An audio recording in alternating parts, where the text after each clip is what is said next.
Halo semuanya, perkenalkan nama saya Lolita Riani Patresia dengan NPM 25012010320. Saya berasal dari UPN Veteran Jawa Timur, Fakultas Ekonomi dan Bisnis, Program Studi Manajemen. Di sini saya akan menjelaskan penjelasan riset hipotesis saya yang telah saya teliti dari step 1 sampai 5. Dalam topik ini, saya mengambil yang berjudul dampak pengaruh frekuensi nongkrong pada gaya hidup hedonis terhadap mahasiswa kos. Simak videonya yuk. Kita masuk ke dalam pembahasan. Yang pertama kita harus menentukan analisis terhadap H0 dan H alternatifnya. Analisis yang digunakan dalam penelitian ini adalah analisis regresi sederhana untuk meneliti dan tidaknya pengaruh antara dampak frekuensi nongkrong pada gaya hidup hedonis terhadap mahasiswa kos. Yang pertama ada H0, tidak ada pengaruh antara dampak frekuensi nongkrong pada gaya hidup hedonis terhadap mahasiswa kos. H1-nya adalah ada pengaruh antara dampak frekuensi nongkrong pada gaya hidup hedonis terhadap mahasiswa kos. Yang kedua ada teknik pengambilan data, yaitu data penelitian ini diperoleh dari hasil kuesioner yang disebarkan melalui Google Form dengan total 30 responden. Adapun kriteria responden dari penelitian ini adalah mahasiswa-mahasiswi aktif di UPN Veteran Jawa Timur. Dan ini adalah pertanyaan-pertanyaan yang ditanyakan dalam kuesioner. Lanjut ke jenis data. Penelitian ini menggunakan jenis data kuantitatif primer serta menggunakan skala Likert, yaitu skala 1 sampai 5, di mana angka yang lebih tinggi menunjukkan pengaruh yang lebih tinggi antara dampak frekuensi nongkrong pada gaya hidup hedonis terhadap mahasiswa kos. Dan ini data mentahnya.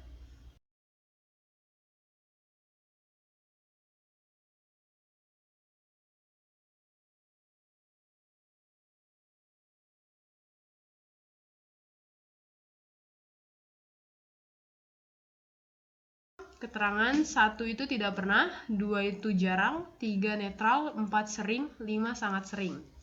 Dan selanjutnya, saya mengelola data menggunakan aplikasi Excel. Data menggunakan Excel.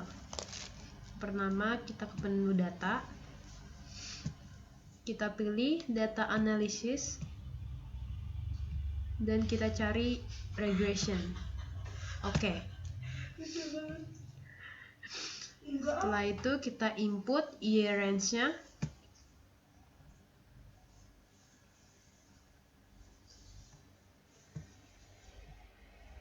Lanjut input X range-nya.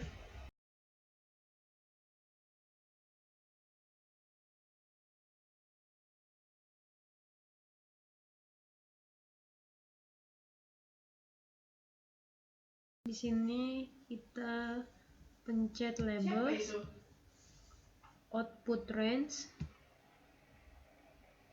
dan residual. Residual plots dan line file plots.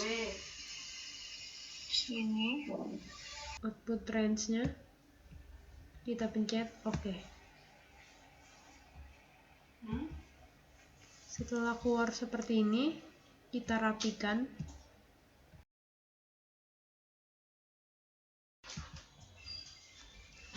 Dan ini adalah data-data yang sudah saya kelola menggunakan Excel. Ini ada residual outputnya. Dan ini regression statistiknya. Apa? Ada bocoran soal lagi. Dan ini residual plotnya. Ini grafiknya.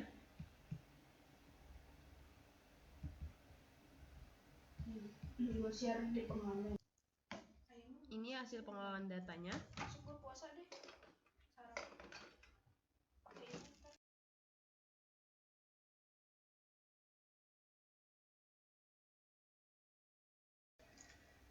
Yang keenam adalah hasil interpretasi datanya.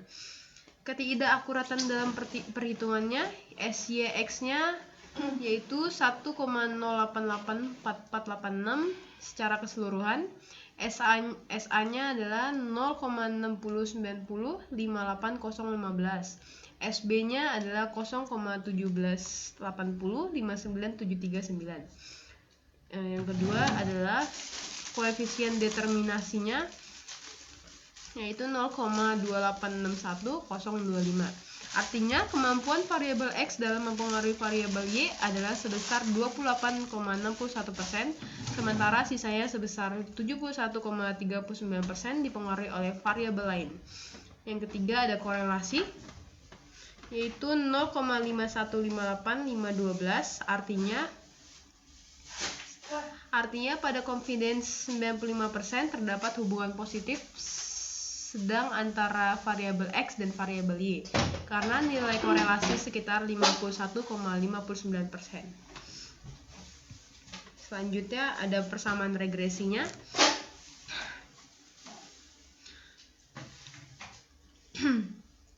Ada nilai konstantanya, ada 1,565566. Jika variabel X bernilai 0, maka nilai Y adalah 1,565566. Yang kedua ada nilai koefisien regresinya 0,567351.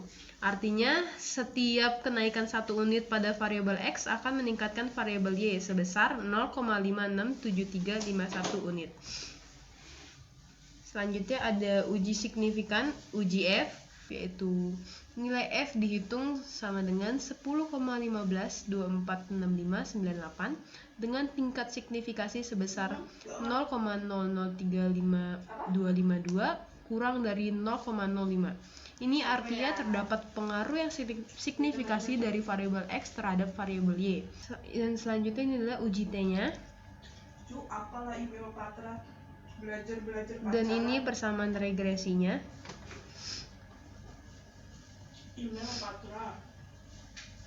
Selanjutnya ada interval. Intercept-nya itu nilai konstanta populasi berada dalam rentang 0,317968 hingga 2,81316525. Artinya, jika variabel X bernilai 0, nilai Y diperkirakan berada antara 0,318 hingga 2,813 dengan tingkat kepercayaan 95%.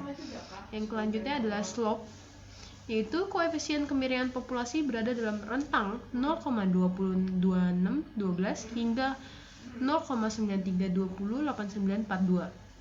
Artinya, setiap kenaikan 1 unit pada variabel X, peningkatan variabel Y berada antara 0,203 hingga 0,932 unit dengan tingkat kepercayaan 95%.